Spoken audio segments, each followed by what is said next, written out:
checking in on the garden. It is, what is today's date? July 27, 26, I don't know, somewhere around there.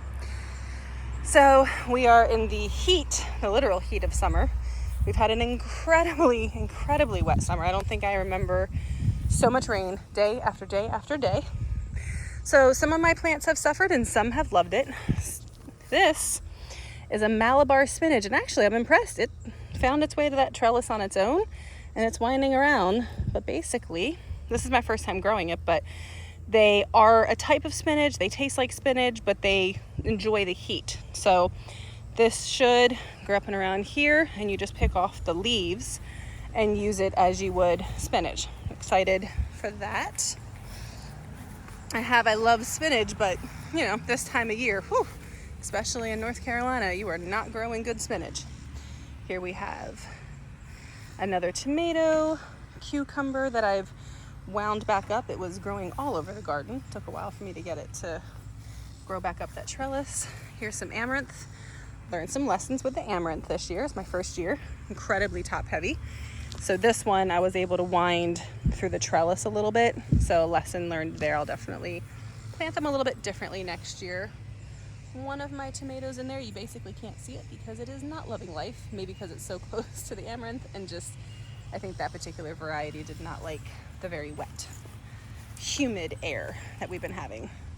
This amaranth is doing pretty well because it's just leaning all the way over to our fence line. Lots of sunflowers. These are all self-seeded. I just let them do their thing. I did learn though, I did not realize how dry the ground under sunflowers, especially when the leaves are really big and full early in the season. So again, a lesson for me next year, I'll have to thin them out and move them away from tomatoes and plants that like a lot of that moisture. I have a zucchini in there, but I don't think it's growing any zucchinis yet. That guy, and I actually need to check, and I'm pretty sure it has the vine borers. I just have not paid much attention to that side of my garden. And there I have a marigold. It's actually really beautiful. It's one of the most successful marigolds I have. It's huge. All of these zinnias are self-seeded, and I have weeded them, chopped them back, and every time I come to the garden, they're flourishing. This parsley, I've meant to cut and dry, and I just haven't. I really need to. I hope we're going away for the weekend, and if when I come back it's still here, I'm making a promise that night I'm gonna cut it and dry it. Some kale, as expected, it's kind of succumbed to the heat and just the bugs that tend to go a little crazy this time of year, but I don't stress about that. All these flowers that you see in here are buckwheat. So they're all self-seeded. I probably let them grow a little too much, but I do like them for beneficials, and just they're good. We feed them to the chickens and they're a good source of protein and nutrients. So I'm just letting them take over the parts of beds that I haven't really filled in yet. But then they do take over a good bit, so I do weed them out. Here we have leeks. They were struggling for a while, but it looks like, sorry, 1 second, ouch. It looks like they've really started to take off, which is exciting.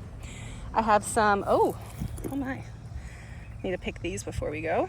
Shishito peppers.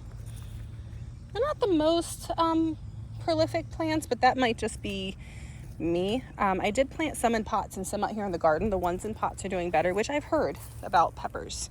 I have a pepper there, various types of Hungarian pepper, shishito. I think only those two are what I ended up growing. Yeah, definitely squash vine borer. As long as it's still alive when I get back, I'll treat it, put some BT in there, and then cover it all up with soil so it can reroot. This is all self-seeded cosmos. I did have cabbages in here earlier in the season, but they're gone. Just lots of tomatoes throughout. And this thing, Tithonia, best plant ever. Easiest thing to grow. It does turn into a weed a little bit, but they're easy to pull out. But they provide just a lot for the beneficial insects, especially butterflies and the larger bees, because they're so open. Back in there I have a mini butternut squash and just a lot more flowers, tomatoes in here. All right, well, thank you so much for joining, and I hope you have a great day.